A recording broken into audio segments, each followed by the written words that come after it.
क्या कभी सोचा है कि जंग असल में कौन जीतता है? हथियार, सेना या फिर पैसा? आज इस नए विश्लेषण में हम जिस रिसर्च को डीकोड करने जा रहे हैं, उसकी कोर थीसिस बिल्कुल अलग और थोड़ी चौंकाने वाली है। इसके मुताबिक युद्ध और संपत्ति यानी ब्लड और ट्रेजर आपस में बहुत गहराई से जुड़े होते हैं। किसी भी जंग का असली फैसला मैदान जंग में नहीं, बल्कि दरअसल देश की बैलेंस शीट पर होता है। तो चलिए, बिना वक्त गवाए इस सोर्स मटेरियल के डेटा के अंदर चलते हैं और इसका पूरा सच समझते हैं। तो सबसे बड़ा सवाल यही है, आखिर एक युद्ध जीतता कौन है? आमतौर पर देखा जाए तो लगता है कि ये सब शौर्य, बहादुरी या अलग-अलग विचारधाराओं का टकराव है, पर असल हकीकत इससे काफ़ी अलग है। सच तो ये है कि ये जो मिलिट्री कॉन्फ्लिक्ट्स होते हैं, ये दरअसल दो देशों की अकाउंटिंग और फाइनेंशियल सिस्टम्स का आपस में टकराव होते हैं। सीधी सी इक्वेशन है, जिसका फाइनेंशियल सिस्टम ज़्यादा मजबूत होगा वही लंबा टिकेगा। इस डीप डाइव को अच्छी तरह समझने के लिए हमारा रोड मैप कुछ इस तरह रहेगा। पहले द इंजन ऑफ वॉर, फिर फिनेंसिंग द डॉलर, उसके बाद the dawn of total war, चौथा व्हेन इंसेंटिव्स फेल और आखिर में द इकोनॉमिक्स ऑफ फियर। इन 5 स्टेप्स के जरिए हम इतिहास की उन केस स्टडीज को एक्सप्लोर करेंगे जहां पैसा और युद्ध एक ही सिक्के के दो पहलू बन गए। यहाँ सबसे ज़रूरी बात यह है कि हम लगातार इस फॉलो द मनी वाले एंगल पर ध्यान बनाए रखें। तो शुरुआत करते हैं पहले हिस्से से, द इंजन ऑफ वॉर। यहाँ हम 18वीं सदी के ब्रिटेन का उदाहरण लेंगे, ये समझने के लिए कि कैसे बेहतरीन इंस्टीट्यूशंस और एक सॉलिड टैक्सेशन सिस्टम किसी भी देश को जीत दिला सकते हैं। एक बहुत ही दिलचस्प तुलना के बारे में सोचिए। 18वीं सदी में ब्रिटेन की आबादी सिर्फ 90 लाख थी, जबकि फ्रांस की आबादी लगभग 2.5 करोड़। फिर भी ब्रिटेन हमेशा भारी पड़ता था। ऐसा क्यों? क्योंकि उनका सिस्टम देखिए, वो अपने हर नागरिक से लगभग 100 ग्राम सिल्वर टैक्स के रूप में जमा कर लेते थे। वहीं फ्रांस सिर्फ 49 ग्राम ही कलेक्ट कर पाता था। ये बिल्कुल क्लियर एग्जाम्पल है कि एक सुपीरियर और ट्रांसपेरेंट टैक्सेशन सिस्टम आबादी के एक बहुत बड़े आकार पर आसानी से भारी पड़ सकता है। उनका कलेक्शन सिस्टम इतना तगड़ा था कि युद्ध की शुरुआत होने से पहले ही उनके पास उसकी फंडिंग पूरी तरह से तैयार रहती थी।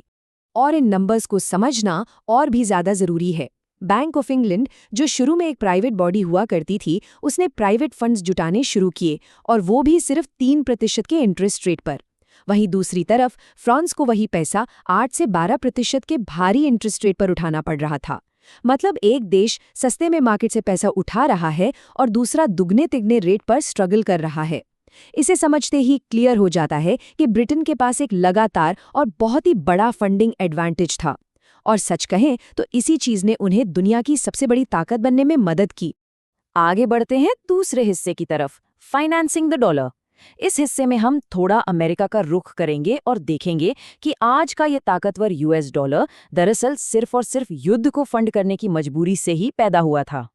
हुआ कुछ यूं था कि यूएस वॉर ऑफ इंडिपेंडेंस के बाद हालात बहुत खराब थे। हर जगह की करेंसीज अलग अलग थीं और कर्ज का बोझ आसमान छू रहा था।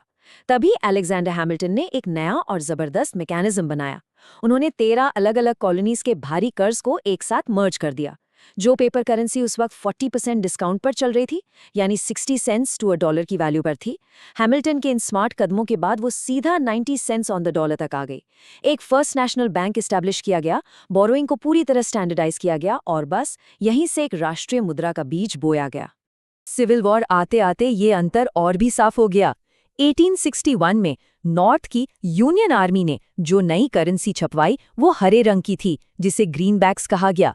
उन्होंने अपनी इकोनॉमी को इतना स्ट्रांगली मैनेज किया कि ये ग्रीनबैक्स आगे चलकर गोल्ड की वैल्यू के बराबर हो गए और आगे चलकर आज का मॉडर्न यूएस डॉलर बने। पर वहीं साउथ की बात करें तो उनकी इकोनॉमी बहुत कमजोर थी। उन्होंने ग्रेबैक्स निकाले, लेकिन उनकी वैल्यू इतनी तेजी से गिरी कि एक टाइम पर 100 ग्रेबैक्स के बदले 150 ग्रीनबैक्स मिलते थे। ये किस्सा साफ दर्शाता है कि आज का यूएस डॉलर आम इकोनॉमी चलाने के लिए नहीं, बल्कि एक सिविल वॉर जीतने के लिए डिजाइन और डेवलप किया गया था। अब आते हैं तीसरे हिस्से पर, the dawn of total war. ये इतिहास का वो मोड़ था जब युद्ध सिर्फ मैदान तक सीमित नहीं रहा, बल्कि आम नागरिकों और पूरी इकोनॉमी को तबाह करने का एक जरिया बन गया। इसकी शुरुआत 1870 के सीज ऑफ पेरिस से मानी जा सकती है, जिसने जंग के सारे रूल्स हमेशा के लिए बदल दिए। समय के इस बदलाव को समझने के लिए इन फिगर्स पर गौर करना जरूरी है। 1871 की फ्रैंको प्रशियन वॉर में हर महीने करीब 80,000 शेल्स फायर किए जाते थे, ठीक है। लेकिन फिर इंडस्ट्रियल रेवोल्यूशन आता है और वर्ल्ड वॉर 1 में देखिए क्या होता है। 1914 आते आते जर्मनी हर महीने 9 लाख शेल्स बना रहा था और फ्रांस ने तो कमाल ही कर दिया, 50 लाख शेल्स पर मंथ का आंकड़ा छू लिया। ये सच में कोई छोटी मोटी बात नहीं है। ये इस बात का प्रूफ है कि वॉरफेयर अब सिर्फ सेना के जवानों की गिनती नहीं रह गया था, ये पूरी तरह से एक इंडस्ट्रियल सप्लाई चेन की प्रॉब्लम बन चुका था। सीधी सी बात थी, जिसके पास सबसे बड़ी फैक्ट्री होगी, जीत उसी की पक्की होगी। ब्रिटेन की मशीन गन प्रोडक्शन के इस उछाल से ही हमें आइडिया लग जाता है। एक वक्त पर ब्रिटेन पूरे साल में सिर्फ 300 मशीन गन्स बनाता था, लेकिन युद्ध के पीक टाइम पर यह प्रोडक्शन बढ़कर सीधा 80,000 गन्स तक पहुंच गया। टोटल वॉर का तो मतलब ही यही होता है कि पूरे देश के हर एक हिस्से, हर फैक्ट्री और यहां तक कि हर नागरिक को एक ही काम में झोंक दिया जाए, युद्ध के लिए प्रोडक्शन करना। ये इफेक्टिवली एक कंप्लीट इंडस्ट्रियल ओवरहॉल की डिमांड करता है, जहां सब कुछ वॉर एफर्ट के लिए हो रहा होता है। और टोटल वॉर की सबसे एक्सट्रीम मिसाल अगर कहीं मिलती है तो वो है स्टालिन की इंडस्ट्रियलाइजेशन। जब वर्ल्ड वॉर का खतरा सच में बढ़ने लगा तो रशिया ने एक बहुत अग्रेसिव कदम उठाया। उन्होंने देश के करीब 20 से 25% किसान आबादी को गांव से निकाला और जबरदस्ती शहरों के इंडस्ट्रियल सेंटर्स में फैक्ट्री के कामों में डाल दिया। हालांकि इस फोर्स्ड शिफ्ट की वजह से भारी नुकसान झेलना पड़ा और लोग मारे गए, लेकिन इसका एक नतीजा ये निकला कि उनका प्रोडक्शन इतनी तेजी से बढ़ा कि 1941 आते आते उन्होंने जर्मनी की जीडीपी को 1.8 गुना पीछे छोड़ दिया। बिना इस रूथलेसली प्लान्ड इकोनॉमिक शिफ्ट के रशिया का उस वॉर में टिक पाना लगभग नामुमकिन था। चलिए अब बढ़ते हैं अपने चौथे हिस्से की तरफ, व्हेन इंसेंटिव्स फेल। यहाँ हम समझेंगे कि जब किसी मिलिट्री या देश की इकोनॉमिक और साइकोलॉजिकल इंसेंटिव्स गलत दिशा पकड़ लेते हैं तो कैसे जीती हुई बाजी भी बुरी तरह हार में बदल जाती है। इसका सबसे बड़ा एग्जाम्पल मिलती है लुफ्टवाफे यानी जर्मन एयरफोर्स की कहानी में। उनकी फिलॉसफी बड़ी ही अजीब और फेटल थी, फ्लाई टिल यू डाई, मतलब लगातार उड़ो, रुकना नहीं है जब तक मौत ना हो जाए। उन्होंने इंसेंटिव के रूप में अकेले की बहादुरी दिखाने पर मेडल्स और क्रॉसेस देने शुरू किए। नतीजा क्या हुआ जानते हैं? टॉप के सिर्फ 20% पायलट्स ही 80% दुश्मन के जहाज़ों को गिरा रहे थे। हर कोई बस वो अवार्ड पाने की धुन में बिना आराम के लगातार फ्लाइट्स ले रहा था। और इस गलत इंसेंटिव का जो खौफनाक परिणाम निकला वो इन आंकड़ों में बिल्कुल साफ दिखता है। 1941 में जब युद्ध शुरू हुआ तब उनका लॉस रेट सिर्फ 1.8% था, लेकिन 1944 आते आते ये मॉर्टैलिटी रेट सीधा 25% तक चला गया। उनके सबसे अनुभवी और बेहतरीन पायलट्स बहादुरी साबित करने और लगातार उड़ने के चक्कर में थक कर मारे गए। नए पायलट्स अनट्रेन थे और इस तरह पूरी की पूरी लुफ्टवाफे अंदर से खोखली हो गई। ये परफेक्टली दिखाता है कि सिर्फ मोटिवेशन काफ़ी नहीं होता, सर्वाइवल का इंसेंटिव होना उससे भी कहीं ज़्यादा ज़रूरी है। अब थोड़ा भारत के इतिहास का एक पन्ना पलट कर देखते हैं। 1857 की क्रांति को आमतौर पर एक धार्मिक विद्रोह या मंगल पांडे की गोली से शुरू हुआ बताया जाता है, लेकिन सोर्स मटेरियल्स इसका एक बड़ा इकोनॉमिक कारण समझाता है। असल में ईस्ट इंडिया कंपनी उस वक्त बहुत एग्रेसिव कॉस्ट कटिंग कर रही थी।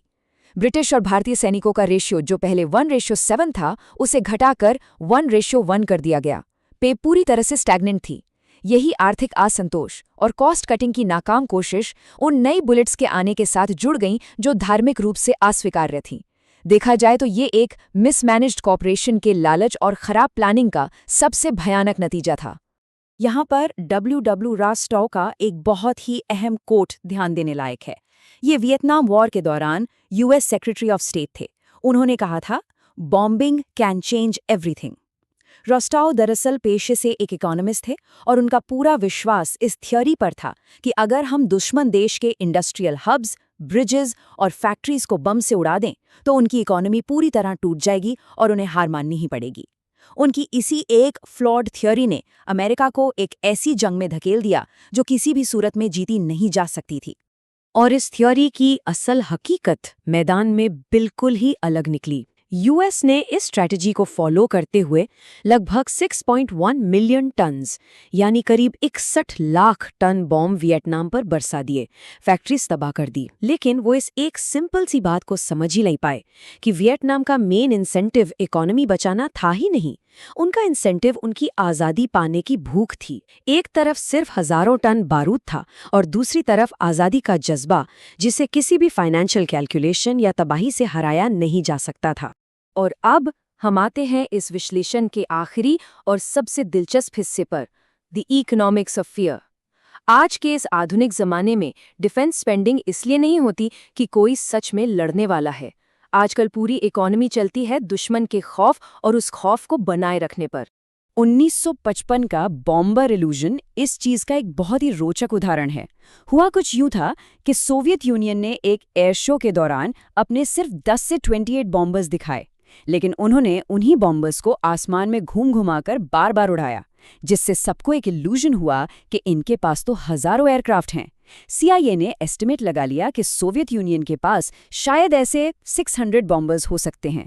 नतीजा, US पूरी तरह घबरा गया और इस फियर की वजह से बिना किसी रियल थ्रेट के उन्होंने अचानक अपनी डिफेंस मैन्युफैक्चरिंग बढ़ा दी और 750 B-52 बॉम्बर्स बना डाले। सोचिए जरा, एक छोटे से फेक डिस्प्ले ने पूरी इकोनॉमी का रुख ही बदल कर रख दिया। तो इन सब से एक चीज बहुत स्ट्रांगली निकल कर आती है, फियर सेल्स वेरी वेल।